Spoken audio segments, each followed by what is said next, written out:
Principal sir, আপনার সাথে একজন দেখা করতে এসেছে। তাকে কি ভিতরে নিয়ে আসবো? হ্যাঁ, তাকে ভেতরে নিয়ে আসেন। দারোয়ান মিন্টুকে প্রিন্সিপাল স্যারের রুমে নিয়ে আসতেই প্রিন্সিপাল স্যার মিন্টুকে দেখে বলতে লাগলো, তোমার নাম তো মিন্টু, তাই না? গতকালকে তুমি এসেছিলে আমার বিয়ে হওয়ার জন্য। তোমার সাথে আরও 2-3 জন আবেদন করেছিল। তুমি যেহেতু প্রথম আবেদন করছো, সো আমি তোমাকে সিলেক্ট করলাম। ধন্যবাদ স্যার, আমাকে সিলেক্ট করার জন্য। আমি কি আজ থেকে আপনার হয়ে কাজ করব নাকি কাল থেকে করব? যেহেতু চলে এসেছো, সো আজ থেকে কাজ করতে থাকো। ঠিক আছে স্যার। মিন্টু প্রিন্সিপাল স্যারকে একটু পর পর চা কফি বানিয়ে এনে দিতে লাগলো। বেশ কিছুক্ষণ বানিয়ে আনার পর মিন্টু বলতে লাগলো, স্যার, আর কিছু লাগবে নাকি? না, আর কিছু লাগবে না। যদি কিছু প্রয়োজন হয় তাহলে আমি তোমাকে ডাক দিব। তুমি বাইরে একটা চেয়ার আছে, ওখানে গিয়ে বসে থাকো। ঠিক আছে স্যার, আমাকে ডাক দিবেন। আমি বাইরের চেয়ারে বসে আছি। মিন্টু বাইরের চেয়ারে বসে রইল। দীর্ঘ 2 ঘন্টা বসে থাকার পর প্রিন্সিপাল স্যারের ডাক আসলো। মিন্টু, একটু দেখে যাও তো। জি স্যার, বলেন। অনার্স সেকেন্ড ইয়ারের ক্লাসে যাবে, ওইখানে গিয়ে তুমি আদিবা নামের একটা মেয়ে আছে, তাকে বলবে আসার জন্য। ঠিক আছে স্যার, আমি যাইতেছি। এই বলে মিন্টু চলে আসলো অনার্স সেকেন্ড ইয়ারের ক্লাসরুমে। দরজার সামনে দাঁড়িয়ে মিন্টু বলতে লাগলো, এই ক্লাসে আদিবা নামের মেয়ে আছো নাকি? প্রিন্সিপাল স্যার বলেছে যাওয়ার জন্য এখনই। আপনি প্রিন্সিপাল স্যারকে গিয়ে বলেন আমি আসতেছি। মিন্টু চলে আসলো প্রিন্সিপাল স্যারের কাছে। এসে তার পাশে দাঁড়িয়ে রইল। বেশ কিছুক্ষণ পর আদিবা আসলো। প্রিন্সিপাল স্যার কেবিনে ঢুকে বসে পড়ল চেয়ারে। এদিকে প্রিন্সিপাল স্যার আদিবাকে উদ্দেশ্য করে বলতে লাগলো, আদিবা, কাজ কেমন কেমন চলছে? সব ঠিকঠাক আছে তো? জি স্যার, সব কিছু ঠিকঠাক আছে। আর কিছু করতে হবে না, এখন শুধু সঠিকভাবে মালপত্রগুলো সবার কাছে পৌঁছে গেলেই হবে। আর এই ছেলেটাকে আগে তো কখনো দেখি নাই এই কলেজে। এটা হচ্ছে আমার নতুন পিএ। সে এখন থেকে সবসময় আমার কাজ করবে, যখন যেটা প্রয়োজন সে করে দিবে। এখন তাহলে তুমি ক্লাসে যাও, আর যদি কিছু প্রয়োজন হয় তাহলে আমাকে জানাবে। ঠিক আছে স্যার। এই বলেই আদিবা চলে গেল ক্লাসরুমে। এইদিকে মিন্টু দাঁড়িয়ে আছে ওইখানে। বেশ কিছুক্ষণ পর প্রিন্সিপাল স্যার বলতে লাগলো, কিন্তু আমি তো এখন একটা কাজের জন্য বাইরে যাব, আস্তে আস্তে 4টা বেজে যাবে। তখন তো কলেজ ছুটি হয়ে যাবে। তুমি না হয় 4টা অবধি এখানে থেকো, এরপর বাসায় চলে যাবে। ঠিক আছে স্যার, আমি এইখানে 4টা অবধি থেকে এরপর বাসায় চলে যাব। এই নাও আমার রুমের চাবি। সব কিছু গোছগাছ করে রেখে দিতে, যাতে সবসময় সুন্দর দেখা যায়। ঠিক আছে স্যার, চলেন আপনাকে একটা রিক্সায় উঠিয়ে দিয়ে আসি। এই বলেই মিন্টু প্রিন্সিপাল স্যারকে রিকশায় উঠিয়ে দিয়ে চলে আসলো প্রিন্সিপাল স্যারের কেবিনে। আশেপাশে একবার তাকিয়ে প্রিন্সিপাল স্যারের কেবিনের ভেতরে কি যেন খুঁজতে লাগলো। মিন্টু বেশ কিছুক্ষণ খোঁজার পর মিন্টু একটা ফাইল পেল। ফাইলটা মিন্টু তার কোমরে ভালোভাবে গুজে নিল, যাতে কেউ দেখতে না পায় ফাইলটা। বিকাল 4টা অবধি কলেজে থেকে এরপর চলে আসলো বাসায়। ফ্রেশ হয়ে খাওয়া দাওয়া করে বসে আছে। এমন সময় তার ফোনটা বেজে উঠল। কলটা রিসিভ করতেই ওই পাশ থেকে আরাফাত বলতে লাগলো, স্যার, একটা খবর পেয়েছি। কালকে এক ট্রাক মাল আসবে। ওই মালগুলো প্রিন্সিপাল স্যারের সোজা বাসায় যাবে। এখন আমরা কি তাদের উপর হামলা করব, নাকি আপনি কিছু একটা করবেন? দেখো, এইভাবে কিছু করা যাবে না। তোমরা এক কাজ করো, রাস্তার এক সাইডে ছোট একটা চায়ের দোকান দিয়ে বসে যাও। আর আমাদের কয়েকজন লোককে বলো জঙ্গলের ভিতর থেকে যাতে পিছনে সাইলেন্সার লাগিয়ে টায়ারে গুলি করে টায়ার পাংচার করে দেয়, যাতে ওরা ওইখানে নেমে তোমাদের কাছ থেকে চা খেতে পারে। চায়ে তোমরা ঘুমের ওষুধ মিশিয়ে দিবে, সর্বোচ্চ 1 ঘন্টার। এই 1 ঘন্টার ভিতরে সব কিছু করতে হবে। ঠিক আছে স্যার, আমরা আপনার কথা অনুযায়ী কাজ করতেছি। যখন ওদের গাড়ি আটকানো হবে তখন আমি আপনাকে ফোন দিয়ে বলে দিব। আপনি না হয় একবার এসে দেখে যাবেন। ঠিক আছে, আমাকে ফোন দিও, আমি না হয় গিয়ে দেখে আসব। এখন রাখলাম তাহলে, আমি একটা কাজে ব্যস্ত আছি। এই বলেই মিন্টু ফোনটা কেটে দিল। বেশ কিছুক্ষণ পর মিন্টু ফাইলটা হাতে নিয়ে চেক করতে লাগলো। দীর্ঘ 3 ঘন্টা চেক করার পর মিন্টু ফাইলের আগা থেকে গোড়া একেবারে সবকিছু মুখস্থ করে ফেলল। মিন্টুর আসল পরিচয় আপনারা গল্পের মাঝে জেনে যাবেন। এদিকে মিন্টু ফাইলটা সাবধানে তার ব্যাগের ভেতর রেখে দিল, যাতে কালকে তাড়াতাড়ি করে প্রিন্সিপাল স্যারের কেবিনে গিয়ে এই ফাইলটা রেখে দিতে পারে। রাতে মিন্টু চায়ের দোকানে বসে আছে। এমন সময় তার ফোনটা আবার বেজে উঠল। ফোনটা হাতে নিতেই দেখতে পেল মন্ত্রী ফোন দিয়েছে। কলটা রিসিভ করতেই ওই পাশ থেকে মন্ত্রী বলতে লাগলো, মিন্টু, কি খবর তোমার? শুনতেছি তুমি নাকি একটা গোপন মিশন নিয়েছো। জি স্যার, আমি একটা গোপন মিশনে নেমেছি। মিশনটা খুবই বড়। এইখানে অনেক চক্র লুকিয়ে আছে। এটার জন্য আমি এই মিশনটা শুরু করেছি। ঠিক আছে, তুমি তোমার মিশন চালিয়ে যাও। যে কোনো প্রয়োজনে আমাকে ফোন দিবে, আমি তোমাকে সাহায্য করার চেষ্টা করব। স্যার, আপনার সাহায্য করার দরকার নেই। আমি একজন লেফটেন্যান্ট জেনারেল। আমি আমার নিজের কাজ একা করতে খুবই ভালোবাসি। ঠিক আছে মিন্টু, তাহলে তুমি তোমার কাজ করো। এখন তাহলে ফোন রাখলাম। এই বলেই মিন্টু ফোনটা রেখে চায়ের বিল দিয়ে চলে আসলো বাসায়। খাবার টেবিলে বসে আছে। এমন সময় মিন্টুর আব্বু বলতে লাগলো, মিন্টু, তুই নাকি একটা গোপন মিশনে নেমেছিস? তোর আম্মু বলল আমাকে। হ্যাঁ আব্বু, আমি একটা গোপন মিশন এনেছি। এই মিশনটা খুবই কঠিন। এইখানে অনেক চক্র লুকিয়ে আছে। যে করে হোক ওদেরকে ধরতে হবে। ঠিক আছে, তুই সাবধানে সব কাজ কাম করবি। দরকার পড়লে তোর সাথে আরও অফিসার নিয়ে নিবি, যাতে তোর কোনো সমস্যা না হয়। আমার কোনো সমস্যা হবে না আব্বু, কারণ আমি সবসময় সতর্কভাবে কাজ করি। ঠিক আছে, খাওয়া দাওয়া করে রুমে গিয়ে ঘুমা। আবার তো সকালে কাজে যাবি তুই। হ্যাঁ আব্বু। ঠিক আছে স্যার, আপনি বসেন, আমি এখনই আপনার জন্য চা বানিয়ে আনতেছি। মিন্টু খাওয়া দাওয়া করে চলে আসলো তার রুমে। কম্পিউটারের সামনে বসে কিছুক্ষণ টিপাটিপি করে বিছানায় শুয়ে ঘুমিয়ে গেল। দেখতে দেখতে রাত পার হয়ে সকাল হয়ে গেল। মিন্টু সকালে তাড়াতাড়ি ঘুম থেকে উঠে ফ্রেশ হয়ে চলে আসলো কলেজে। প্রিন্সিপাল স্যারের রুমে দরজাটা খুলে ফাইলটা যেখানে রাখা ছিল ওইখানেই রেখে দিল। ফাইলটা রেখে মিন্টু সকল কিছু গুছিয়ে বসে রইল। বেশ কিছুক্ষণ পর প্রিন্সিপাল স্যার আসলো। মিন্টুকে এত তাড়াতাড়ি আসতে দেখে প্রিন্সিপাল স্যার বলতে লাগলো, কি ব্যাপার মিন্টু, তুমি এত সকাল সকাল চলে এসেছো? জি স্যার, আমি এই 5 মিনিট হলো এসেছি। সব কিছু গুছিয়ে রেখে বসে আছি আপনার অপেক্ষায়। খুব ভালো কাজ করছো। আমার জন্য এক কাপ চা নিয়ে আসো তো। তোমার হাতের চা খুবই মজা। কালকে একবার খেয়েছিলাম, খুবই ভালো লাগছে। ঠিক আছে স্যার, আপনি বসেন, আমি এখনই আপনার জন্য চা বানিয়ে আনতেছি। এই বলেই মিন্টু চলে আসলো পাশের কেবিনে। পানি গরম করে প্রিন্সিপাল স্যারের জন্য চা বানিয়ে নিয়ে আসলো প্রিন্সিপাল স্যারের কাছে। প্রিন্সিপাল স্যারকে চা দিয়ে বসে রইল। হঠাৎ প্রিন্সিপাল স্যারের ফোনটা বেজে উঠল। প্রিন্সিপাল স্যার ফোনটা রিসিভ করে বলতে লাগলো, হ্যালো ড্রাইভার, তোমরা চলে এসেছো নাকি? জি স্যার, আমরা চলে এসেছি। আপনার মালগুলো আপনার বাড়ির পিছনের সাইডে যে গোডাউনটা আছে ওই গোডাউনের ভিতরে রেখে যাইতেছি। ঠিক আছে, সবগুলো মাল ভিতরে রেখো, তারপর তোমরা চলে যাও। আমি তোমাদের অ্যাকাউন্টে টাকা পাঠিয়ে দেব। স্যার, সেটা না হয় বুঝলাম, আমাদের অ্যাকাউন্টে আপনি টাকা পাঠিয়ে দিবেন, কিন্তু যে বক্সগুলো আমরা নামিয়েছি ওই বক্সগুলো তো খুবই পাতলা। মনে হচ্ছে এক একটা বক্স সর্বোচ্চ 800 গ্রাম থেকে 500 গ্রাম বা 1 কেজির বেশি হবে না। কি বলতেছো এসব তুমি? এরকম তো হওয়ার কথা ছিল না। প্রত্যেকটা বক্স সর্বোচ্চ 4-5 কেজি হওয়ার কথা ছিল। আচ্ছা, আমি কিছুক্ষণ পর এসে দেখবো সমস্যা কি হয়েছে, আর আমি ওদের ফোন করে দিয়ে জানিয়ে দেব ওরা কম দিয়েছে নাকি মালগুলো। ঠিক আছে স্যার, এখন তাহলে আমরা চলে যাই। এই বলে ড্রাইভার ফোনটা কেটে দিয়ে ওরা ওইখান থেকে চলে গেল। এদিকে প্রিন্সিপাল স্যার 11টা অবধি তার অফিসের কাজ করে চলে আসলো বাসায়। ওইদিকে মিন্টু বসে আছে চেয়ারে। এমন সময় তার ফোনটা বেজে উঠল। কলটা রিসিভ করতেই ওই পাশ থেকে আরাফাত বলতে লাগলো, স্যার, আমরা যে মালগুলো পেয়েছি এই মালগুলো তো প্রায় কয়েকশো কোটি টাকার উপরে। এই মালগুলো কি করব? মালগুলো আমাদের গুপ্ত আস্তানায় রেখে আসো।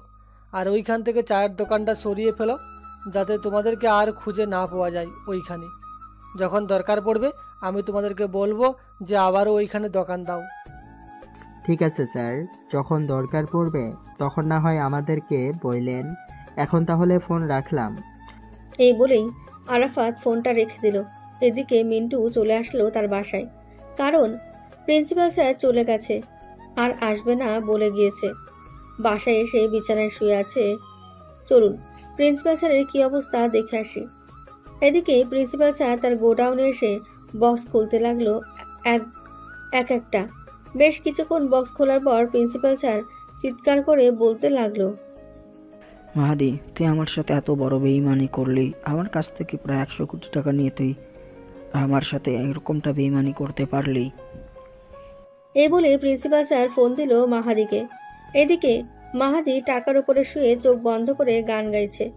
এমন সময় তার ফোনটা বেজে উঠল। কলটা রিসিভ করেই মাহাদি বলতে লাগলো, কি ব্যাপার স্যার, মাল সব কিছু আপনার কাছে পৌঁছে গেছে তো, নাকি কোনো সমস্যা হয়েছে? তুমি আমাকে মাল কোথায় দিয়েছো মাহাদি? তুমি আমার সাথে এত বড় চিটারি করলে কেন? বক্সের ভিতরে তো মাল নেই, বক্সের ভিতরে শুধু ইটের কণা আর বালি রাখা আছে। কি আবল তাবল বলতেছেন আপনি? গাঁজা খেয়েছেন নাকি যে এসব বলতেছেন?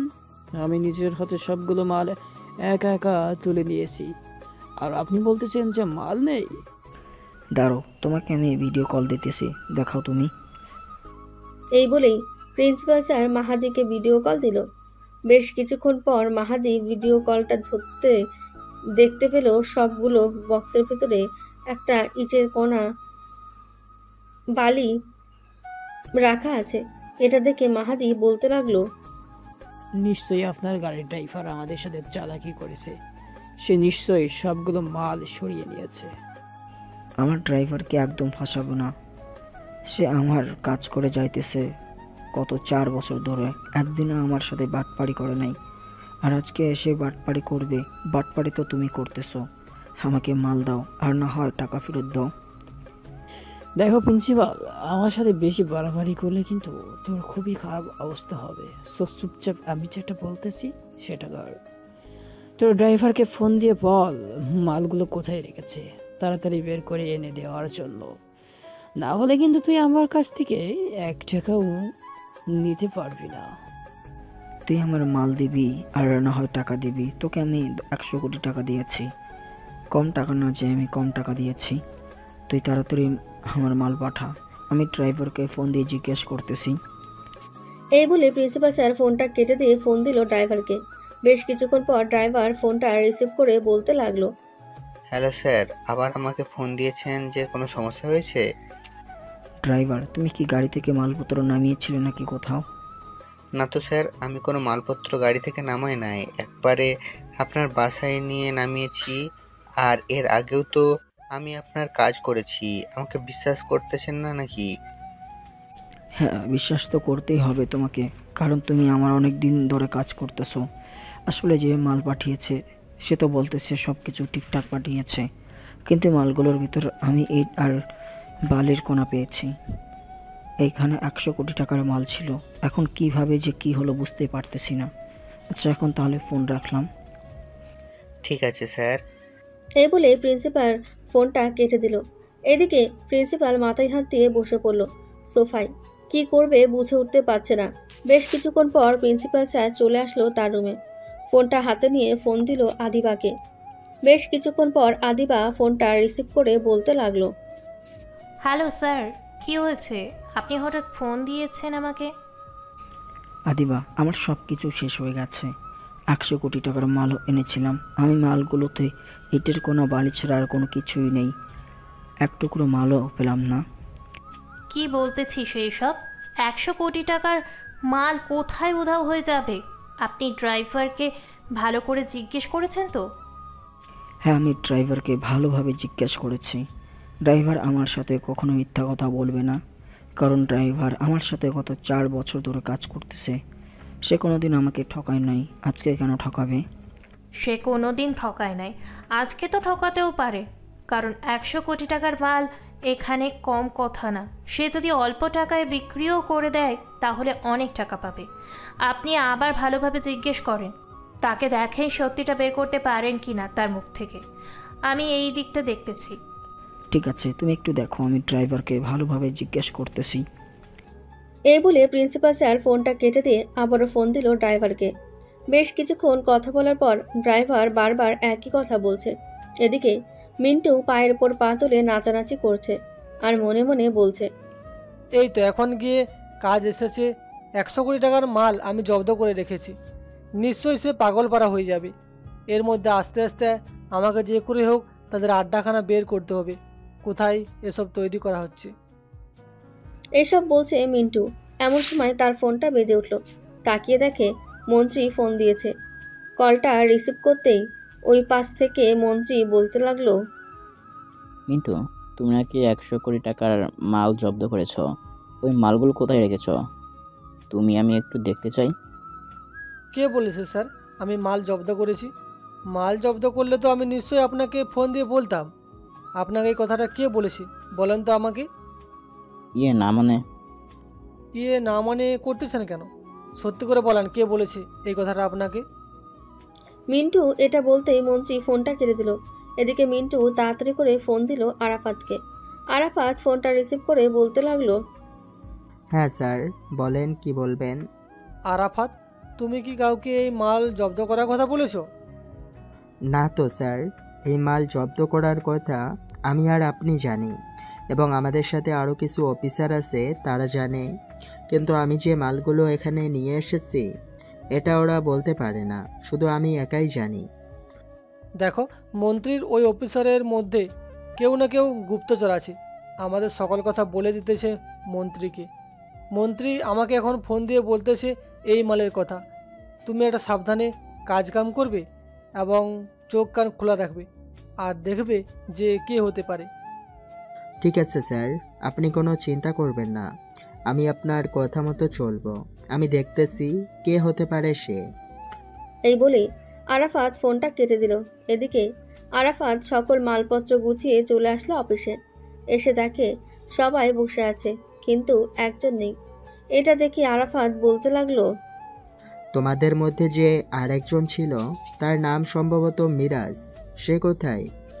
স্যার, মিরাজ তো সেই কখন বের হয়েছে, এখনো আসে নাই। এখন আমরা কি করব? কাজ কাম তো কিছু নেই। মিরাজ কোথায় আছে তাকে ফোন দিয়ে জিজ্ঞাসা করো, আর বলো তাড়াতাড়ি অফিসে আসার জন্য, একটা জরুরি কাজে যাওয়া হবে। ঠিক আছে স্যার, আপনি ভিতরে গিয়ে বসেন, আমি ফোন দিয়ে জিজ্ঞেস করছি সে কোথায় আছে। আরাফাত আর তার কেবিনে গিয়ে বসে পড়ল। বেশ কিছুক্ষণ পর মিরাজ আসলো। মিরাজকে দেখে আরাফাত বলতে লাগলো, মিরাজ, তুমি এতক্ষণ কোথায় ছিলে? স্যার, আমি একটু বাসায় গিয়েছিলাম, একটা জরুরি কাজে আপনাকে ফোন দিয়ে বলে দিতে মনে ছিল না। আপনি বলে কোথায় একটা মিশনে যাবেন? হ্যাঁ, এখানে বসো, সবাই উপর মহল থেকে আমাদের ফোন দিলে এরপর আমরা বের হয়ে যাব।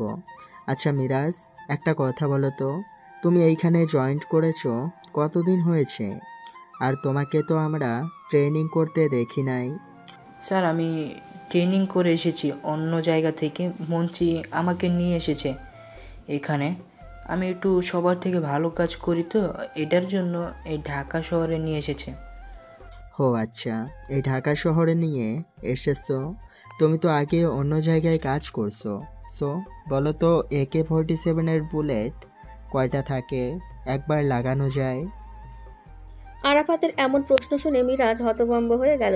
কি বলবে বুঝে উঠতে পারছে না।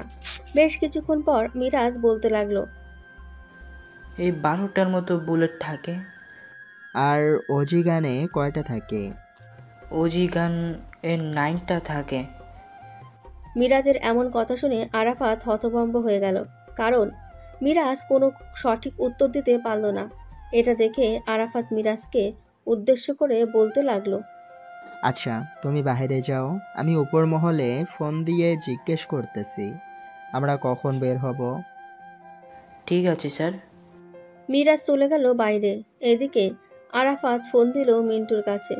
বেশ কিছুক্ষণ পর মিন্টু ফোনটা রিসিভ করে বলতে লাগলো, হ্যালো মিরাজ, বল কি বলবি? মিন্টু, আমাদের সাথে মিরাজ নামের একটা ছেলে আছে, সে বলতে গেলে কোনো কিছু জানে না।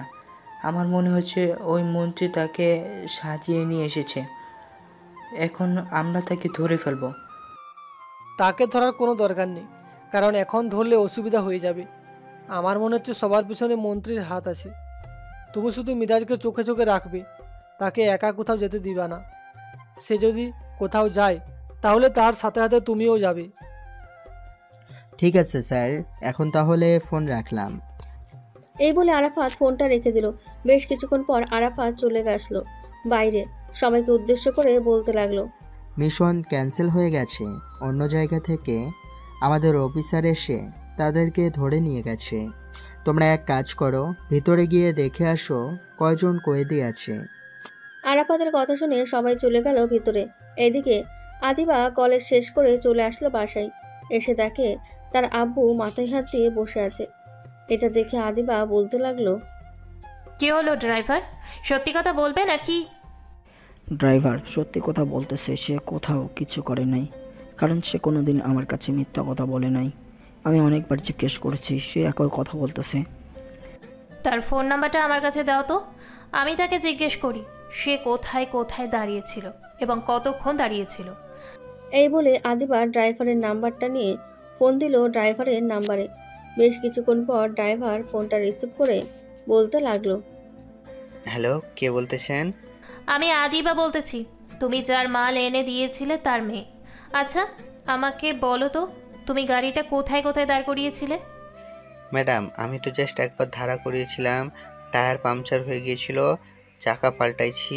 পরে পাশে তাকিয়ে দেখি একটা চায়ের দোকান, তাই ওখান থেকে এক কাপ চা খেয়ে পরে গাড়িতে এসে বসেছি।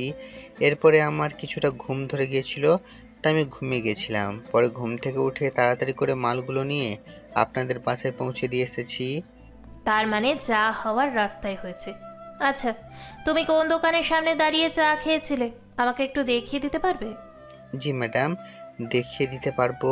আপনি বাইরে আসেন, আমি আসতেছি একটা রিক্সা করে। ঠিক আছে, তুমি তাড়াতাড়ি আসো, আমি তোমার জন্য অপেক্ষা করতেছি রাস্তায়। এই বলে আদিবা ফোনটা কেটে দিল। বেশ কিছুক্ষণ পর ড্রাইভার চলে আসলো আদিবাদের বাসায়। এসে দেখে আদিবা রাস্তায় দাঁড়িয়ে আছে। আদিবাকে দেখে ড্রাইভার বলতে লাগলো, ম্যাডাম চলেন এখন তাহলে যাওয়া যাক। হ্যাঁ চলো যাওয়া যাক এখন। ড্রাইভার আদিবাকে নিয়ে চলে আসলো সেই জায়গায়, কিন্তু এসে দেখে এখানে কোনো দোকান নেই। এটা দেখে ড্রাইভার বলতে লাগলো, ম্যাডাম এই দেখেন আমার গাড়ির টায়ারের চাপ, আমি এখানে দাঁড়িয়ে টায়ার চেঞ্জ করেছি। সামনে একটা দোকান ছিল, আমি ওইখানে চা খেয়েছি। তুমি যে বলতেছো সামনে দোকান ছিল, তাহলে দোকান কোথায় এখন? দোকান কি হাওয়ায় উড়ে গেছে? ম্যাডাম আমি সত্যি কথা বলতেছি, সামনে দোকান ছিল। আমি আপনাদের এতদিন কাজ করি, এতদিন তো কোনো সমস্যা হয় নাই, আজকে কেন সমস্যা হচ্ছে আমি বুঝতে পারতেছি না। দেখো তোমার কথা আমি মেনে নিলাম, এখন যে আমাদের এতগুলো মাল ওরা নিয়ে গেছে, সো এখন কি করা যায়? ম্যাডাম ওদেরকে আমি আরেকবার দেখলে চিনতে পারবো, কারণ ওরা এতটা বয়স্ক ছিল না। আচ্ছা ওদের সাথে যদি তোমার আবার কোনো দিন দেখা হয়ে যায় তাহলে আমাকে সাথে সাথে ফোন দিবে, আমার নাম্বারটা সেভ করে রাখো। ঠিক আছে ম্যাডাম, আর এখন আমি কি করব? আপনাদের এত বড় লোকসান হয়ে গেছে। তুমি চিন্তা করো না, তোমার উপর কোনো চাপ পড়বে না, এটা আমরা দেখে নিব কি করা যায়। ঠিক আছে ম্যাডাম, এখন তাহলে আমি চলে যাই, আর যদি প্রয়োজন হয় তাহলে আমাকে ফোন দিবেন। এই বলে আদিবা আর ড্রাইভার ওইখান থেকে দুইজন দুই দিকে চলে গেল। এদিকে মিন্টু বসে আছে তার রুমে। এমন সময় তার ফোনটা বেজে উঠল। তাকিয়ে দেখে আরাফাত ফোন দিয়েছে। কলটা রিসিভ করতেই আরাফাত বলতে লাগলো, স্যার, ওরা তো পাগলের মতো খোঁজাখুঁজি করতেছে আমাদেরকে। আমার মনে হয় কি জানিস, এখানে প্রায় 100 কোটি টাকার উপরে মাল আছে। যদি কম থাকতো তাহলে ওরা কখনোই খোঁজাখুঁজি করতো না। হ্যাঁ, এটা একদম ঠিক বলেছ। যদি কম টাকার মাল থাকতো তাহলে ওরা খোঁজাখুঁজি করতো না। আর চিন্তা করো না, খুব শীঘ্রই আমরা আমাদের প্ল্যান মতো এগিয়ে যাইতেছি। ওদেরকেও ধরে ফেলবো। জাস্ট মিরাজের উপর সবসময় নজর রাখবি। আর আমার ড্রয়ারের ভিতর দেখো একটা চিপ আছে, ওই চিপটা মিরাজের শার্টের কলারে লাগিয়ে দাও। মিরাজ যেখানে যায় তুমি তার লোকেশন খুঁজে পাবে এবং কি করে তার সব কিছু জানতে পারবে। ঠিক আছে স্যার, আর আমাদের কিছু করতে হবে নাকি? যদি করতে হয় তাহলে বলেন, এখন তো ফিরে আছি, করে ফেলতেছি। তোমাকে একটা পিক পাঠাইতেছি, এই মেয়েটার ডিটেলস একটু বের করে দিতে পারবে? হ্যাঁ, বের করে দিতে পারবো, আপনি পিকটা পাঠিয়ে দেন। মিন্টু ফোনটা কেটে আরাফাতকে আদিবার পিকটা পাঠিয়ে দিল। প্রায় 1 ঘন্টা পর আরাফাত মিন্টুকে সকল ডিটেলস দিয়ে দিল। স্যার, এখানে সকল ডিটেলস দেওয়া আছে। এই মেয়েটা হচ্ছে কলেজের প্রিন্সিপাল স্যারের মেয়ে। ঠিক আছে, আর বাকি ডিটেলস আমি দেখে নেব। এখন রাখলাম তাহলে। এই বলে মিন্টু ফোনটা কেটে দিয়ে চলে আসলো বাইরে। রাস্তার এক পাশ দিয়ে হেঁটে যাচ্ছে, এমন সময় আদিবাকে দেখতে পেল। আদিবাকে দেখে মিন্টু আদিবার কিছু করতে লাগলো। বেশ কিছুক্ষণ পর আদিবা চলে আসলো একটা বড় নাইট ক্লাবে। মিন্টু ঢুকতে যাবে এমন সময় দারোয়ান বলতে লাগলো, কে ভাই আপনি? আগে তো আপনাকে কখনো ক্লাসের ভিতর ঢুকতে দেখিনি। অপরিচিত কেউ ক্লাবের ভিতরে ঢুকতে পারবে না। এখন যে আদিবা নামের মেয়েটা গেছে, সে হচ্ছে আমার হবু বউ। আসলে তার ক্যারেক্টারটা একটু লুজ, এটার জন্য আমি তার পিছু করতেছি। প্লিজ আমাকে ভিতরে যেতে দিন। দেখেন ভাই, আমি আপনাকে ভেতরে যেতে দিলে আমার চাকরি থাকবে না। ভিতর থেকে বলা হয়েছে অপরিচিত যদি কোনো লোক ভেতরে ঢুকতে চায় তাহলে ভিতরে ঢুকতে না দেওয়ার জন্য। আমি আপনাকে ভেতরে ঢুকতে দিতে পারলাম না, সরি। মিন্টু আর জোরাজুরি করলো না। এদিকে আদিবা ক্লাবের ভেতরে ঢুকে দেখে তার সকল বন্ধু বান্ধবীরা বসে আছে। আদিবাকে দেখে রাসেল চলে আসলো আদিবার কাছে আর বলতে লাগলো, কি রে আদিবা, কি হয়েছে তোর, মন মরা কেন? আর বলিস না রাসেল, কে বা কারা আমাদের 100 কোটি টাকার মাল নিয়ে গেছে। এখন তো আব্বুর মাথা পুরা খারাপ হয়ে গেছে, কি করবে বুঝতে পারতেছে না। তোরা কিছু একটা কর। আমরা কি করতে পারি বল? তেমন কিছু করতে হবে না, জাস্ট আমাকে শুধু একটা ইনফরমেশন এনে দে, এই কাজগুলো কে করেছে। বাকিটা আমি নিজে একা দেখে নিতে পারবো। আচ্ছা, গাড়ি থেকে কিভাবে মাল চুরি হয়েছে আমাকে একটু ধারণা দিতে পারবি? আর কোথা থেকে চুরি হয়েছে সেই লোকেশনটা বল। আমি আশেপাশে দেখি কোনো সিসি ক্যামেরা আছে কি না। যদি থাকে তাহলে কোনো একটা ইনফরমেশন বের করতে পারবো। আদিবা লোকেশন দিয়ে দিল। প্রায় 4 ঘন্টা পর রাসেল বলতে লাগলো, আদিবা, ওই পথে 5টা মাইক্রো গাড়ি গেছে। আমি গাড়িগুলোর নাম্বার নোট করে দিতেছি, তুই বাকিটা দেখে নে। ঠিক আছে, তুই নাম্বারগুলো নোট করে দে, আমি এই বাকিটা দেখে নেব। রাসেল সবগুলো গাড়ির নাম্বার নোট করে দিয়ে দিল আদিবাকে। বেশ কিছুক্ষণ পর আদিবা ক্লাব থেকে চলে আসলো বাসায়। গাড়িগুলোর নাম্বার ইন্টারনেটে সার্চ করতেই সকল ইনফরমেশন চলে আসলো তার কাছে। আদিবা সবগুলো কার একটা একটা করে দেখতে লাগলো, কার কার নামে রেজিস্ট্রেশন করা আছে। হঠাৎ একটা গাড়ির নাম্বার সেনাবাহিনীর অফিসারের নামে রেজিস্ট্রেশন করা আছে। এটা দেখে আদিবার আর বুঝতে বাকি রইল না যে কার কাজ হতে পারে এটা। আদিবা চলে আসলো নিচে, এসে তার আব্বুকে উদ্দেশ্য করে বলতে লাগলো, আব্বু, সেনাবাহিনীর অফিসাররা আমাদের সকল মালপত্র নিয়ে গেছে, আমি খবর পেয়েছি। তুমি মন্ত্রীকে ফোন দিয়ে বলো যে আমাদের মালগুলো তাড়াতাড়ি ফিরিয়ে দেওয়ার জন্য। ঠিক আছে, আমি বলতেছি। এই বলে প্রিন্সিপাল ফোন দিল মন্ত্রীর কাছে। বেশ কিছুক্ষণ পর মন্ত্রী ফোনটা রিসিভ করে বলতে লাগলো, হ্যালো, বলো কি বলবে?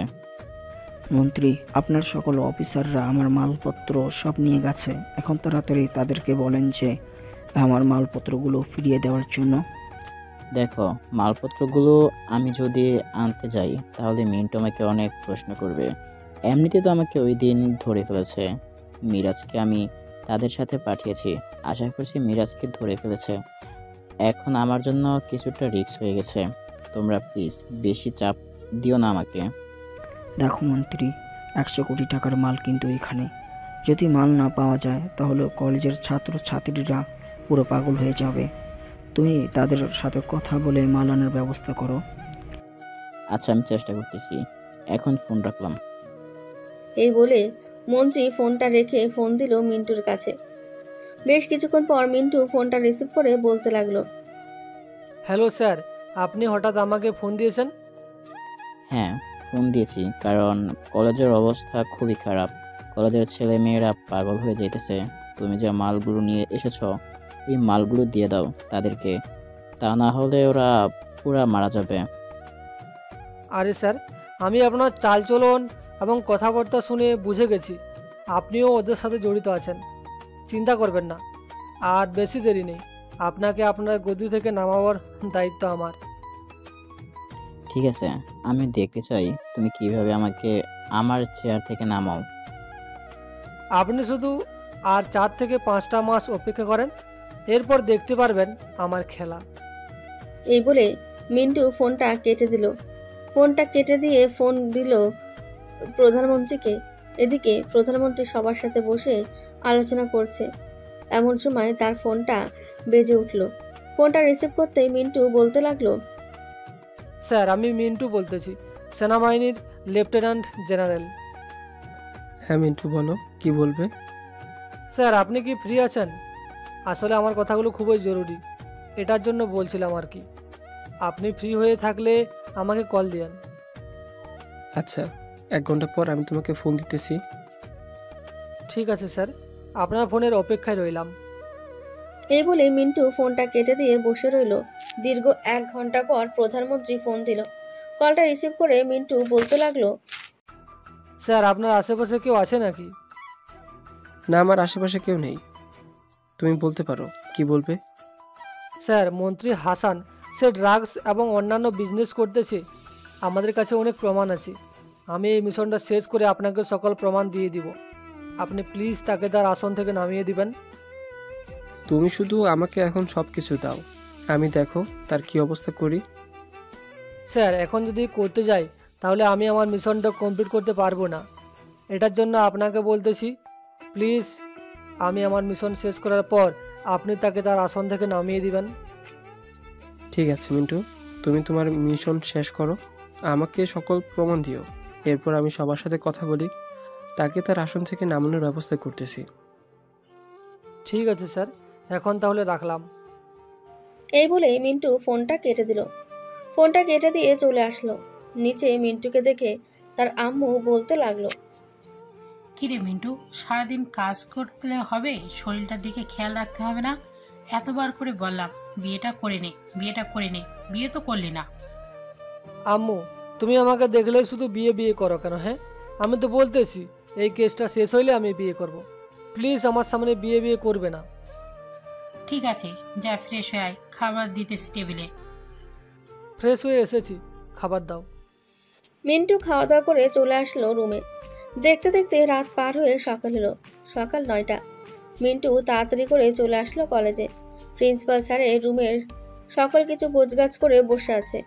এমন সময় প্রিন্সিপাল স্যার বলতে লাগলো, মিন্টু, তুমি তো ভালো পড়ালেখা করেছো, তাহলে আমার পি হয়ে কাজ করতেছো কেন? স্যার, এই ঢাকা শহরে কাজ খুঁজে বের করা অনেক কঠিন। অনেক জায়গায় কাজ খুঁজেছি, কিন্তু কাজ পাই নাই। তাই আর কি আপনার পিএ হয়ে কাজ করতেছি। সামান্য কিছু টাকা পাইলে তো পরিবারটা চালাতে পারবো। হ্যাঁ, এটা তো চালাতে পারবি। আচ্ছা যাই হোক, এক কাজ করো, আমার মাথা খুব ব্যথা করতেছে, গত 2 দিন ধরে আমার ঘুম হচ্ছে না। তুমি আমার জন্য ভালো করে 1 কাপ চা আনো তো। চাটা খেয়ে দেখি মাথা ব্যথা কমে নাকি। স্যার, আপনি কি নিয়ে টেনশন করতেছেন যে আপনার মাথা ব্যথা করতেছে? তেমন কিছু না, এই বাসায় একটু ঝগড়া হয়েছে, তাই তো আর কি টেনশন করছিলাম। যাও তাড়াতাড়ি আমার জন্য নিয়ে আসো চা। মিন্টু তাড়াতাড়ি করে চলে আসলো পাশের রুমে। প্রিন্সিপাল স্যারের জন্য চা বানিয়ে এনে টেবিলের উপর রাখতেই প্রিন্সিপাল স্যারের কেবিনের ভেতর প্রবেশ করলো আদিবা। বেশ কিছুক্ষণ পর আদিবা প্রিন্সিপাল স্যারকে বলতে লাগলো, স্যার, কলেজের অবস্থা তো খুবই খারাপ। ছাত্রছাত্রীরা চিৎকার চেঁচামেচি করতেছে। তাদের যদি এখন না এনে দেওয়া হয় তাহলে তারা আস্তে আস্তে অজ্ঞান হয়ে যাবে। আদিবা, এখন আমি কি করব? যদি ওরা অজ্ঞান হয়ে যায়, তাদের আব্বু আম্মু জানতে পারে, তাহলে আমি তাদেরকে কি জবাব দেব? আপনি যে করেই হোক সর্বোচ্চ 10 লক্ষ টাকার মালপত্র নিয়ে আসেন। ওরা না খাইলে নিশ্চয়ই ওরা মারা যাবে। আমার কাছে 1 টাকাও নেই যে আমি মাল নিয়ে আসবো। তুমি এক কাজ করো, সবার কাছ থেকে টাকা নিয়ে আমাকে এনে দাও, এরপর আমি সবার জন্য মাল নিয়ে আসতেছি। ঠিক আছে স্যার, আমি সবার কাছ থেকে টাকা এনে আপনাকে দিতেছি। এই বলে আদিবা চলে গেল প্রিন্সিপাল স্যারের রুম থেকে। এদিকে মিন্টু প্রিন্সিপাল স্যারকে উদ্দেশ্য করে বলতে লাগলো, কি ব্যাপার স্যার, আপনি কিসের মালপত্র আনার কথা বলছিলেন ওনার সাথে? আর কলেজের ছাত্রছাত্রীদের কি হবে? মিন্টু, তুমি সব কিছু বুঝবে না, তোমাকে সব বলে লাভ নেই। তুমি এক কাজ করো, কলেজটা একটু ঘুরে দেখে আসো তো সব কিছু ঠিকঠাক আছে কিনা। ঠিক আছে স্যার, আমি কলেজটা ঘুরে দেখে আসতেছি সব কিছু ঠিকঠাক আছে কিনা। এই বলে মিন্টু চলে আসলো বাইরে। এসে দেখে কলেজের ছাত্রছাত্রীরা সবাই মাঠে দৌড়াদৌড়ি করছে। এটা দেখে মিন্টু একজনকে ডেকে বলতে লাগলো, কি ব্যাপার ভাই, আপনারা এইভাবে দৌড়াদৌড়ি করতেছেন কেন? আমাদের মাথায় এখন খুবই খারাপ, আমরা মাল না পাইলে আমরা মরে যাব। এই বলে ছেলেটা দৌড়ে ওইখান থেকে চলে গেল। এদিকে মিন্টু সবার অবস্থা খারাপ দেখে তার পকেট থেকে ফোনটা বের করে ফোন দিল আরাফাতকে। বেশ কিছুক্ষণ পর আরাফাত ফোনটা রিসিভ করে। আরাফাত, ওইখানে মাল কতগুলো আছে রে? ওইখান থেকে মালগুলো নিয়ে আয় অল্প কিছু। কেন স্যার, হঠাৎ আপনি মাল চাইতেছেন কেন? কিছু কি হয়েছে? তুই নিয়ে আয় কলেজে, তবে ছদ্মবেশে নিয়ে আসবি, এরপর তুই নিজেই বুঝতে পারবি। ঠিক আছে, আমি 1 ঘন্টার মধ্যেই চলে আসতেছি। এই বলে আরাফাত ফোনটা কেটে দিল। এইদিকে মিন্টু চলে আসলো প্রিন্সিপাল স্যারের রুমে। এসে দেখে আদিবা প্রিন্সিপাল স্যারের সাথে কথা বলছে।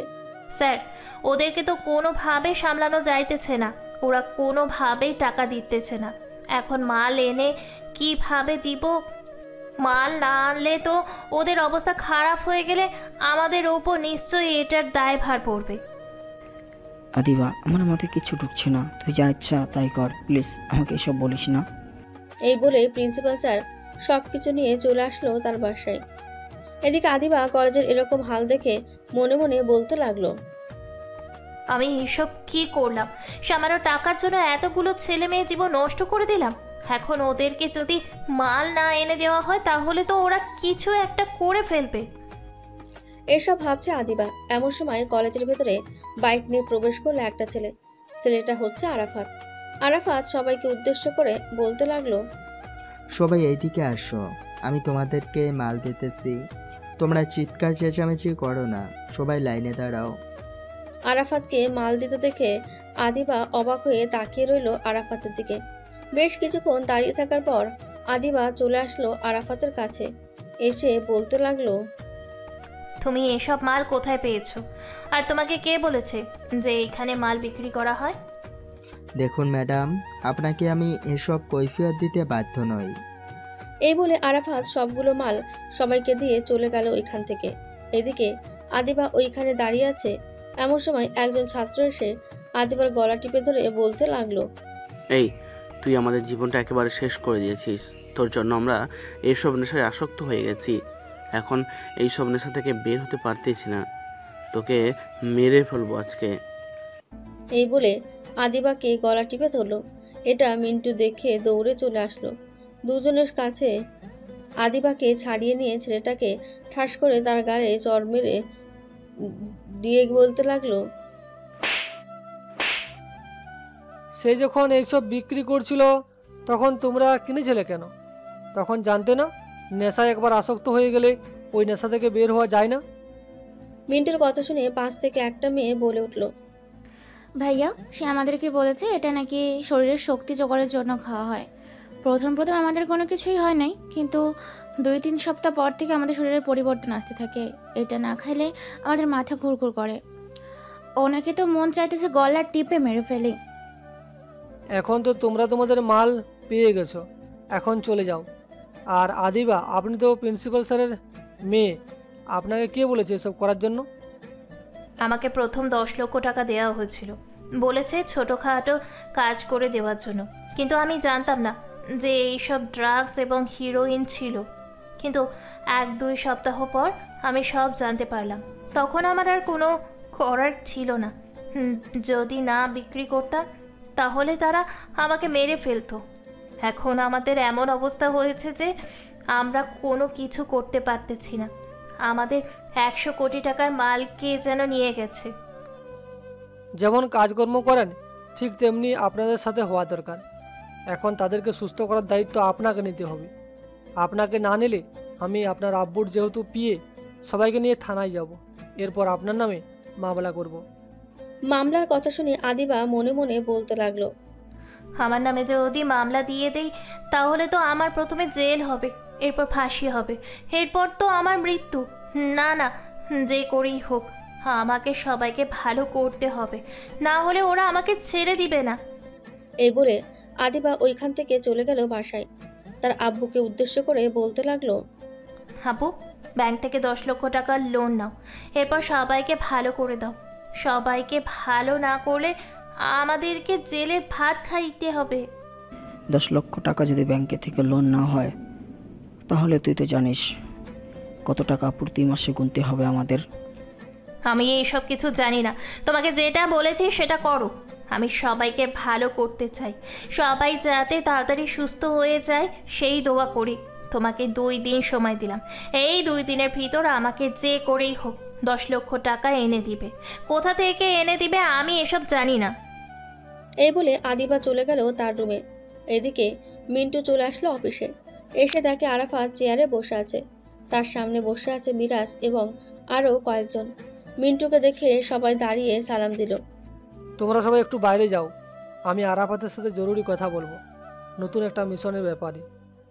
মিন্টুর কথা শুনে সবাই চলে গেল বাইরে। এদিকে মিন্টু চেয়ারে বসে আরাফাতকে উদ্দেশ্য করে বলতে লাগলো, আরাফাত, তুই আগামী 2 বা 3 দিন ওই মালগুলো তাদেরকে দিবি, তবে একটা না 2 দিন পর পর বা 1 দিন পর পর দিবি, কারণ তাদেরকে আয়ত্ত রাখতে হবে, না হলে ওরা নিজেদের অনেক বড় ক্ষতি করে ফেলবে। স্যার, আপনি এসব কি বলতেছেন? আপনি একজন সেনাবাহিনীর লেফটেন্যান্ট জেনারেল হয়ে আপনি এসব বলতেছেন? এটা মানা যায় না স্যার।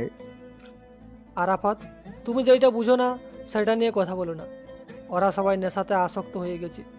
তুমি তো কলেজে গিয়েছিলে, দেখলে তো ওদের কি অবস্থা। একদিন নেশা না করে তাদের অবস্থা যা হয়েছে। তাই বলে স্যার আপনি এইসব দেওয়ার কথা বলতেছেন? আপনি তো তাদেরকে চিকিৎসা করাতে পারেন। দেখো, এইখানে আমি যদি সবাইকে চিকিৎসা করাতে যাই তাহলে হিউজ পরিমাণের টাকা খরচ হবে। আমি প্রধানমন্ত্রীর সাথে একটা বৈঠকে বসবো কালকে রাতে। এরপর ওইখান থেকে যা সিদ্ধান্ত দিবে তাদেরকে ওইভাবে ভালো করে তুলব। তুমি কালকে না গিয়ে এর পরের দিন বিকালবেলা যাবে। তারা আমাদের ভাই বোন, তাদেরকে যে করেই হোক সুস্থ করে তুলতে হবে। ঠিক আছে স্যার, আপনি যেভাবে বলতেছেন আমি আপনার কথা মতো ওইভাবে কাজ করে যাব। তবে স্যার, মন্ত্রী তো বসে থাকবে না, সে তো আমাদের কাজে বাধা দেবে। তাকে তো কিছু একটা করতে হবে। তাকে কিছু না করলে আমরা আমাদের কাজ সম্পূর্ণ করতে পারবো না। তার ব্যবস্থা আমি নিতেছি। কালকে যখন বৈঠকে বসবো তখন তাকে ধরার অনুমতি নিয়ে আসব, কারণ সে হচ্ছে একজন মন্ত্রী, তাকে তো আর এমনি এমনি ধরা যায় না। আর মিরাজের কী খবর? সে কি আমাদের এখান থেকে কোনো কথা পাচার করে দেয় নাকি?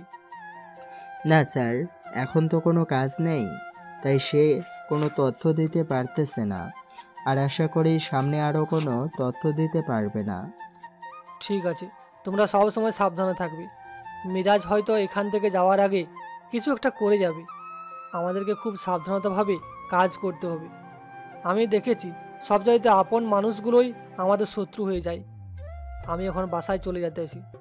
আবারও কালকে একেবারে বৈঠকের পর এইখানে আসবো। তোমরা সবাই রেডি হয়ে থাকো। মিন্টু আরাফাতের সাথে আরও কিছুক্ষণ কথা বলে ওইখান থেকে চলে আসলো বাসায়। পরের দিন রাত 9টা। মিন্টু বসে আছে প্রধানমন্ত্রী এবং আরও কয়েকজন মন্ত্রীর সাথে।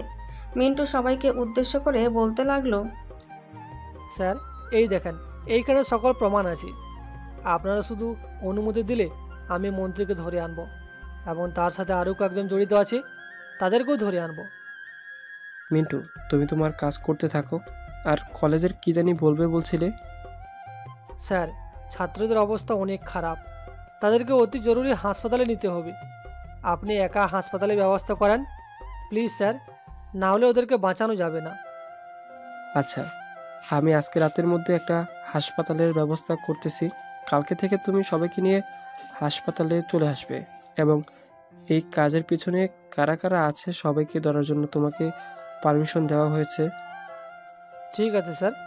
আর একটা কথা, আমার মনে হচ্ছে এই মিশনটা তাড়াতাড়ি শেষ হবে না, কারণ সবাইকে ধরে ফেললেও ওদের উপরে আরও অনেক লোক আছে, তাদেরকে ধরতে হবে। এইদিকে সবাই সুস্থ হতে থাকুক, আমি না হয় ততদিনে সবাইকে ধরে ফেলি। ঠিক আছে, তুমি আজকে রাত থেকে কাজ শুরু করে দাও। মিন্টু আরও কিছুক্ষণ প্রধানমন্ত্রী এবং বাকি সবার সাথে কথা বলে চলে আসলো অফিসে। আরাফাত, মিরাজ এবং আরও কয়েকজন সদস্যকে নিয়ে চলে আসলো মন্ত্রীর বাড়িতে। মন্ত্রীকে ধরে নিয়ে চলে আসলো তারা।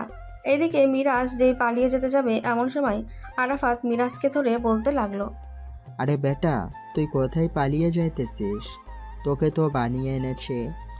AK-47 বুলেট থাকে 29টা আর উজির থাকে 22টা। তুই কি করে বললি যে 9টা আর 11টা থাকে? স্যার, আমি এইসব কিছু জানি না। আমাকে শুধু টাকা দিয়েছিল আর বলেছে অভিনয় করার জন্য। এছাড়া আমি কারো কোনো ক্ষতি করি নাই। প্লিজ স্যার, আমাকে ছেড়ে দেন। মিন্টু স্যার, আমাকে ছেড়ে দেন। মিরাজ, তুমি তো অভিনয় করেছো, এতেও ও তো অপরাধ আছে। সো আমি তোমাকে ছেড়ে দিতে পারবো না। আদালত থেকে যা সিদ্ধান্ত দিবে তাই হবে। আরাফাত, মিরাজকে বন্দি করে রেখো। আরাফাত মিরাজকে জেলের ভেতর বন্দি করে রাখলো। পরের দিন সকাল 10টা। মিন্টু সবাইকে নিয়ে চলে আসলো হাসপাতালে। এদিকে মিন্টুর সাথে আদিবা এসেছে। মিন্টু সবাইকে ভর্তি করিয়ে দাঁড়িয়ে আছে বাইরে। এমন সময় আদিবা বলতে লাগলো, মিন্টু, তোমার আসল পরিচয় কি? সত্যি করে আমাকে বলো তো, তুমি কে? আমার আসল পরিচয় জানতে পরে পারবে। তার আগে তোমার সাথে যারা যারা কাজ করে তাদের নাম এবং ঠিকানা বলো। উপর মহল থেকে আমাকে আদেশ করা হয়েছে সবাইকে ধরার জন্য, কেউ যাতে পালিয়ে যেতে না পারে। তার মানে তুমি কোনো পুলিশ বা সিআইডি অফিসার, তাই তো?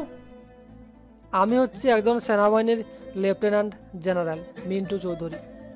এখন বেশি কথা না বলে তাড়াতাড়ি সবার নাম্বার আর বাড়ির ঠিকানা দাও।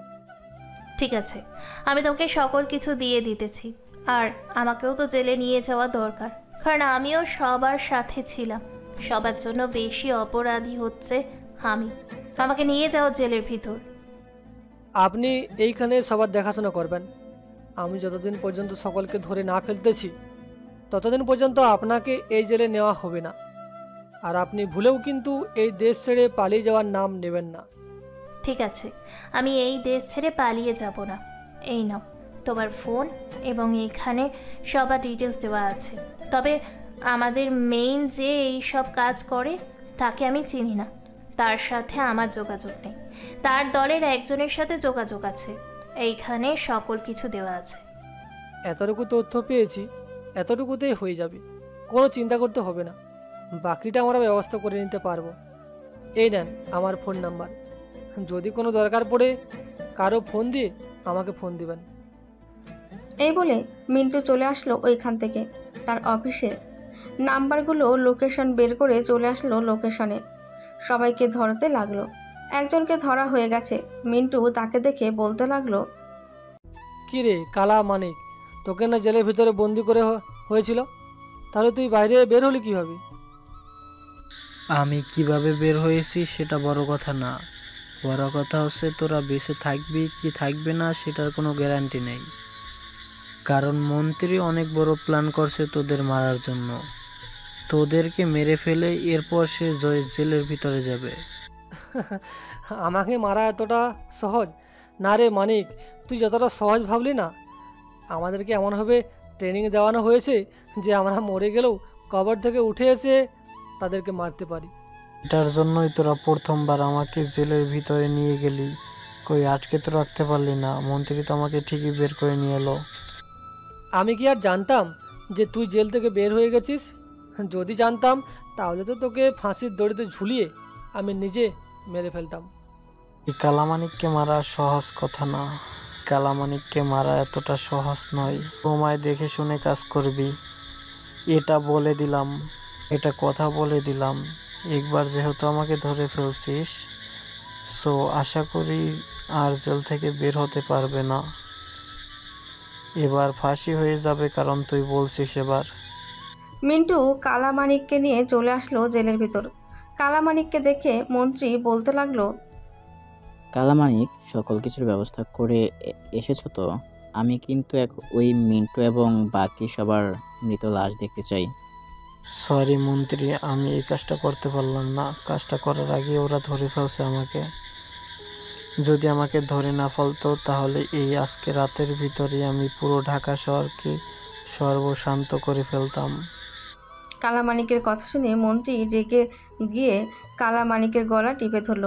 এটা দেখে আরাফাত বলতে লাগলো, স্যার, কালামানিক আর মন্ত্রী তো দুজনের গলা টিপে ধরেছে, তাদেরকে ছাড়িয়ে দেই, না হলে তো মারা যাবে দুইজন। তাদেরকে ছাড়ানোর প্রয়োজন নেই। তাদেরকে যদি ছেড়ে দিই তাহলে খেলাটা তো জমবে না। এইখানে যে কোনো একজনকে মেরে ফেললে আরেকজন বেঁচে থাকবে, তখন তো তার জেল হয়ে যাবে। জেল না, সোজা ফাঁসি হবে। এখন যদি তারা দুজন বেঁচে থাকে, সো আশা আছে তাদেরকে ফাঁসি না দেওয়ার। মিন্টুর কথা শুনে দুজনকে ছেড়ে দিয়ে দূরে সরে গেল। দুজনের এইরকম কাণ্ড দেখে আরাফাত তো হতবাক হয়ে তাকিয়ে আছে মিন্টুর দিকে। কি বলবে বুঝে উঠতে পারছে না। এটা দেখে মিন্টুর বলতে লাগলো, কি বলেছিলাম, দেখেছিস কোথা থেকে কোথায় গিয়ে দাঁড়ালো দুইজন। কেউ কারো মৃত্যু চায় না এত তাড়াতাড়ি।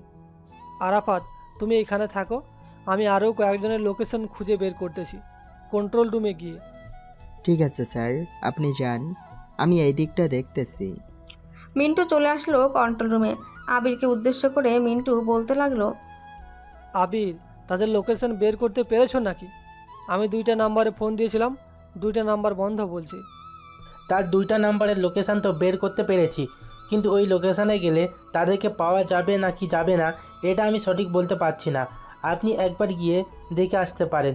যদি তাদেরকে পেয়ে যান তাহলে তো ভালোই, আর না পেলে অন্য কোনো মাধ্যমে তাদেরকে ধরতে হবে। ঠিক আছে, তুমি লোকেশনটা আমার হোয়াটসঅ্যাপে শেয়ার করে পাঠিয়ে দাও। আমি আরাফাতকে নিয়ে এখনই বের হয়ে যাইতেছি। আর থানার ভিতরটা একটু খেয়াল রাখবে, কারণ বুঝতেই তো পারছো সবাইকে ধরে আনতেছি, কেউ যাতে জেল থেকে পালিয়ে না যেতে পারে। আর যদি পালিয়ে যেতে চাই তাহলে গুলি করে মেরে ফেলবে, বাকিটা আমি দেখে নেব। ঠিক আছে স্যার, আপনি যেহেতু অনুমতি দিয়েছেন সো চিন্তা করবেন না, আমি সব কিছু দেখে নিব। মিন্টু আরাফাতকে নিয়ে চলে আসলো সেই লোকেশনে।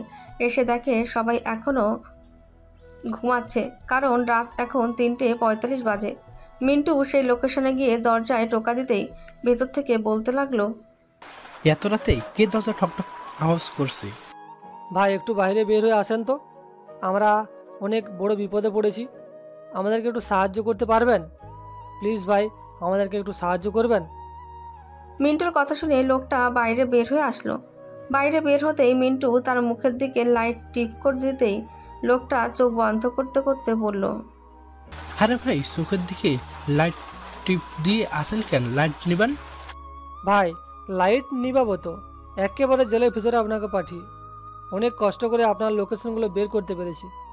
আমরা তো ভেবেছিলাম আপনি পালিয়ে গেছেন কোথাও, কিন্তু না এসে পেয়ে গেলাম। আরাফাত, হ্যান্ডকাপ লাগিয়ে গাড়িতে বসাও। আরও একজনের লোকেশন বের করতে পেরেছে, তার লোকেশনে গিয়ে দেখি কি অবস্থা। তাকে যদি পাই তাহলে তো ধরে নিয়ে যাব, আর না পেলে আমরা এই বেটাকে নিয়ে চলে যাব। এই বলে মিন্টু লোকটাকে নিয়ে চলে আসলো গাড়িতে। 2 হাতে 2টা হ্যান্ডকাপ, 2 পায়ে 2টা হ্যান্ডকাপ লাগিয়ে বসে মিন্টু চলে গেল সামনে। সেই জায়গায় পৌঁছাতে পৌঁছাতে ভোর 4:45 বেজে গেছে। মিন্টু দরজার সামনে দাঁড়াতেই দেখতে পেল দরজায় তালা মারা। এটা দেখে মিন্টু বলতে লাগলো, এই শালা পালিয়ে গেছে, এই শালাকে আর ধরা যাবে না। তবে চিন্তা নেই, খুব শীঘ্রই সবাইকে ধরে ফেলবো। মিন্টু আর আরাফাত আবার চলে আসলো তাদের অফিসে। সকাল 7টা। মিন্টু ফ্রেশ হয়ে হালকা পাতলা নাস্তা করে চলে আসলো হাসপাতালে। এসে দেখে আদিবা ডাক্তারদের সাথে হেল্প করছে সবাইকে। মিন্টু কয়েকটা কেবিন ঘুরে ঘুরে দেখে চলে আসলো আদিবার কাছে। সে বলতে লাগলো, আদিবা, সবার কীরকম অবস্থা? সবাই সুস্থ আছে তো? হ্যাঁ, সবাই আগে থেকে বেশ কিছুটা সুস্থ আছে। আপনি ডাক্তারের সাথে কথা বলে দেখেন, ডাক্তার কি বলে। আমি তো আর এইসব বুঝি না। মিন্টু আদিবা আর কিছু না বলে চলে আসলো ডাক্তারের কেবিনে। এসে দেখে ডাক্তার বসে আছে। ডাক্তারকে দেখে মিন্টু বলতে লাগলো, ডাক্তার, সবার এখন অবস্থা কী রকম? আর ওরা বাড়িতে যেতে পারবে কবে? ওদেরকে আরও 3-4 দিন এখানে রাখতে হবে। এখন যদি বাড়িতে পাঠানো হয় তাহলে আবারও ড্রাগসের নেশায় আসক্ত হয়ে যাবে। প্রায় 45% আমরা তাদেরকে সুস্থ করতে পেরেছি, এবং আরও কয়েকদিন যদি এখানে থাকে তাহলে পুরোপুরি সুস্থ হয়ে যাবে ইনশাল্লাহ। মিন্টু আরও কিছুক্ষণ ডাক্তারের সাথে কথা বলে চলে আসলো বাসায়। ফ্রেশ হয়ে বিছানায় শুয়ে পড়তেই ঘুম চলে আসলো তার। দুপুর 2টা। মিন্টুর ফোনটা বেজে উঠতেই মিন্টু ঘুম ঘুম চোখে ফোনটা রিসিভ করলো। ওই পাশ থেকে প্রধানমন্ত্রী বলতে লাগলো, মিন্টু, তোমার কাজের কি অবস্থা? সবাইকে ধরে ফেলেছো নাকি? না স্যার, সবাইকে ধরে ফেলা হয় নাই। আরও 5 থেকে 7 জন বাকি আছে, তাদেরকে খোঁজাখুঁজি চলতেছে। ইনশাল্লাহ আরও 10 থেকে 15 দিন লাগবে তাদেরকে ধরতে। কেন স্যার? এমনিতেই জিজ্ঞাসা করলাম। এক কাজ করো, আমি একটু পর বের হব সকল ছাত্রছাত্রীকে দেখার উদ্দেশ্যে। তুমি একটু হাসপাতালে থাইকো তো আমাকে সেফটি দেওয়ার জন্য। ঠিক আছে স্যার, আপনি আসেন, আমি আপনাকে সর্বোচ্চ সেফটি দিয়ে সব কিছু দেখাবো। এখন তাহলে রাখলাম। মিন্টু ফোনটা কেটে দিয়ে তাড়াতাড়ি ফ্রেশ হয়ে চলে আসলো হাসপাতালে। প্রায় আধা ঘন্টা পর প্রধানমন্ত্রী আসলো। প্রধানমন্ত্রীকে নিয়ে সব কিছু ঘুরে ঘুরে দেখাতে লাগলো। বেশ কিছুক্ষণ দেখানোর পর প্রধানমন্ত্রী বলতে লাগলো, মিন্টু, তুমি না বলছিলে এই কাজের সাথে একটা মেয়ে জড়িত আছে? ওই মেয়েটা কোথায়? তার সাথে আমি কথা বলতে চাই। সে কেন সবার জীবন নষ্ট করে ফেলেছে আমি জানতে চাই। স্যার, সে বুঝতে পারে নাই। সে যে সবাইকে ড্রাগস দিচ্ছিল। আমি আপনাকে মিশন পুরো কমপ্লিট করার পর সব কিছু খুলে বলবো। আপনি মেয়েটাকে ছাড়াবার ব্যবস্থা করেন। এইদিকে পাশ থেকে আদিবা সব কিছু শুনছিল। সব কিছু শোনার পর আদিবা চলে গেল ওয়াশরুমে। দেওয়ালের সাথে হেলান দিয়ে কান্না করতে লাগলো। বেশ কিছুক্ষণ কান্না করার পর চলে আসলো বাইরে। এসে দেখে প্রধানমন্ত্রী চলে গেছে। এদিকে মিন্টু আদিবার কাছে এসে বলতে লাগলো, কান্না করলেন কেন?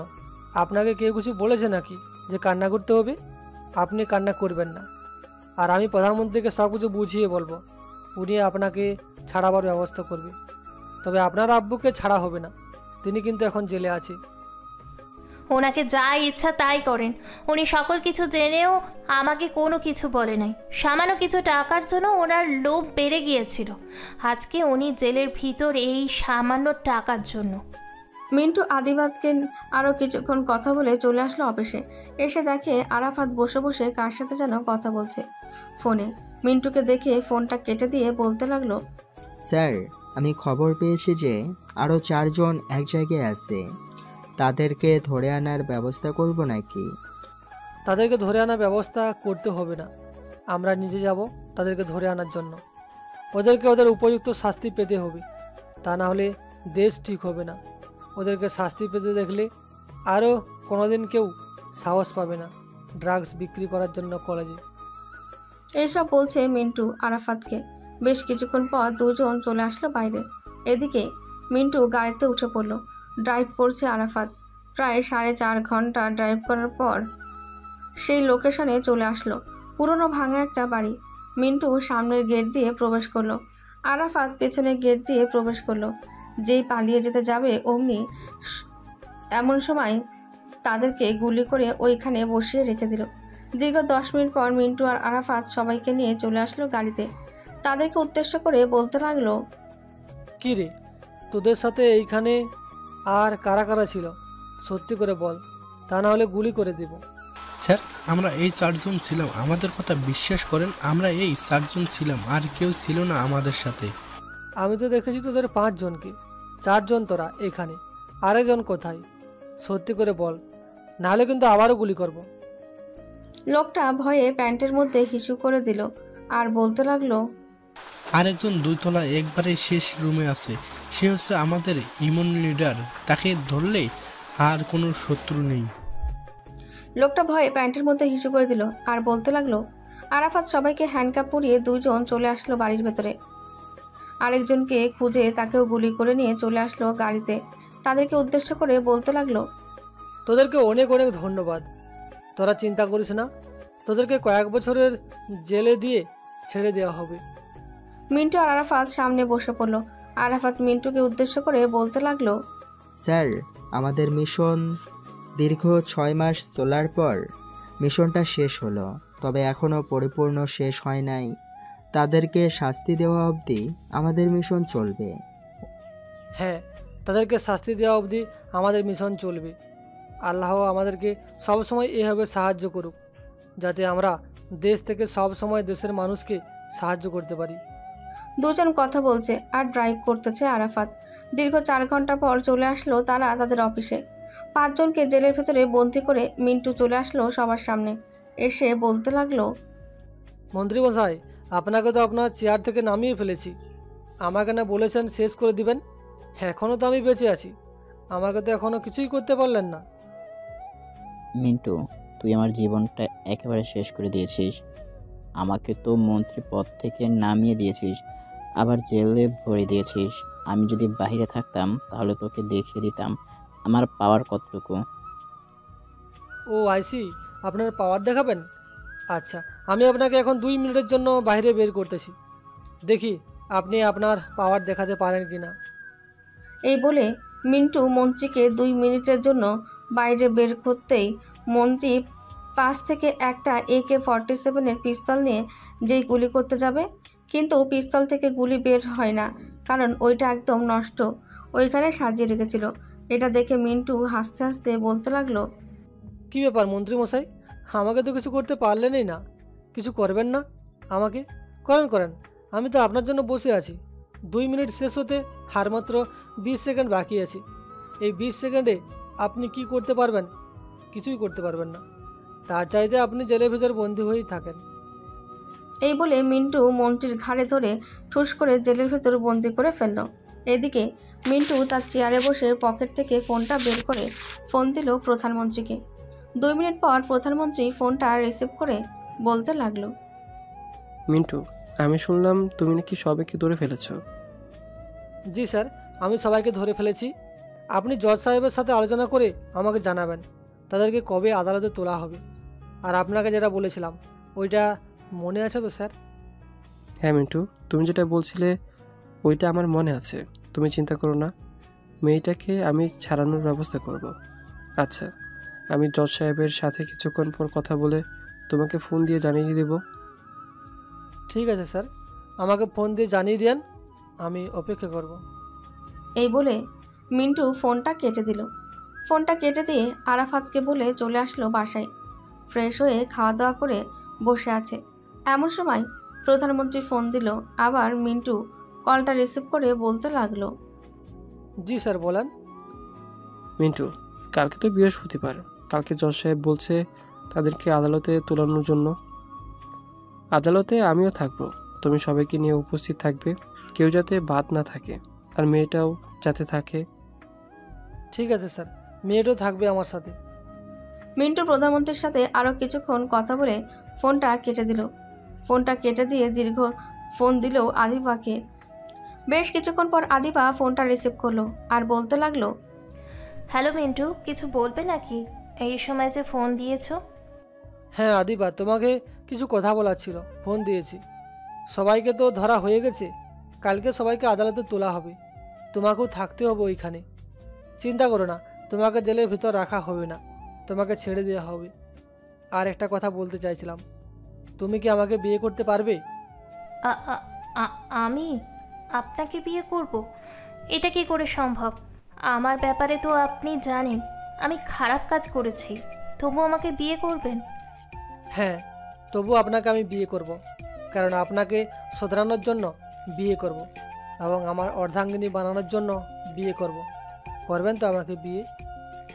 হ্যাঁ, আপনি যদি আমাকে বিয়ে করতে পারেন তাহলে আমি আপনাকে করতে পারবো না কেন? অবশ্যই করতে পারবো। ঠিক আছে, তাহলে কালকে সকাল 9টায় আমাদের অফিসের সামনে চলে যাবেন, ওইখান থেকে আপনাদের সবাইকে নিয়ে আদালতে যাওয়া হবে। ঠিক আছে, এখন তাহলে ফোন রাখলাম, কালকে সকালে কথা হবে। মিন্টু ফোনটা কেটে দিয়ে যেই ওপরে যেতে যাবে, এমন সময় তার আম্মু বলতে লাগলো, আজকে কি বিয়ে করে ফেলবে নাকি মেয়েটাকে, যে বললি কালকে বিয়ে করবি? হ্যাঁ আম্মু, কালকে মেয়েটাকে বিয়ে করব। তোমাদের জ্বালায় তো আমি ঘরে থাকতে পারতেছি না, এটার জন্য আমাকে বিয়ে করতেই হবে, বোঝা যাইতেছি। এই তো এখন তোর মাথায় বুদ্ধির জ্ঞান আসলো, এতদিন তোর মাথার বুদ্ধির জ্ঞান ছিল না। যাক, কালকে যেহেতু বিয়ে করবি খুব ভালো হয়েছে, খুশি হলাম তোর কথা শুনে। যা, এখন গিয়ে বিশ্রাম নে, অনেক কাজ করে এসেছিস। মিন্টু চলে আসলো তার রুমে। বিছানায় শুয়ে পড়তেই ঘুম চলে আসলো তার। সন্ধ্যা 7টা অবধি ঘুমিয়ে মিন্টু ঘুম থেকে উঠে গেল। রাতে বাইরে ঘোরাঘুরি করে চলে আসলো আবার বাসায়। দেখতে দেখতে রাত পার হয়ে সকাল হয়ে গেল। সকাল 7টা। মিন্টু ফ্রেশ হয়ে খাওয়া দাওয়া করে চলে এসেছে অফিসে। 9টা বাজতেই আদিবা এসে হাজির। মিন্টু আস্তে আস্তে সবাইকে গাড়িতে তুলে ফেলল। প্রায় 20 মিনিট গাড়ি চালানোর পর সবাইকে নিয়ে চলে আসলো আদালতে। কাঠগড়ায় দাঁড় করালো সবাইকে। এদিকে জজ সাহেব আর প্রধানমন্ত্রী বসে আছে। দুইজন বেশ কিছুক্ষণ আলোচনা করার পর জজ সাহেব বলতে লাগলো, সকল সাক্ষ্য প্রমাণের ভিত্তি করে আমরা দুইজন এই সিদ্ধান্তে পৌঁছেছি যে আদিবা আক্তারকে ছেড়ে দেওয়া হয়েছে এবং তার আব্বু বাকি যারা ছিল তাদেরকে 10 বছরের জেল দেওয়া হয়েছে। আর কালামানিক যেহেতু এর আগে একবার জেল থেকে বের হয়ে গিয়েছিল, তাকে এবার ফাঁসির দড়িতে ঝোলানোর আদেশ দেওয়া হচ্ছে। The case is close. এই বলে সবাই যার যার মতন ওইখান থেকে বের হয়ে গেল। এদিকে আরাফাত সবাইকে নিয়ে চলে আসলো জেলের ভেতর। এদিকে মিন্টু আদিবাকে নিয়ে চলে এসেছে কাজী অফিসে। বেশ কিছুক্ষণের মধ্যে দুজনের বিয়েটা হয়ে গেল। বিয়ের সকল কাজ শেষ করে মিন্টু আদিবাকে নিয়ে চলে এসেছে তাদের বাসায়। কলিং বেল দিতেই মিন্টুর আম্মু এসে দরজাটা খুলে দিল।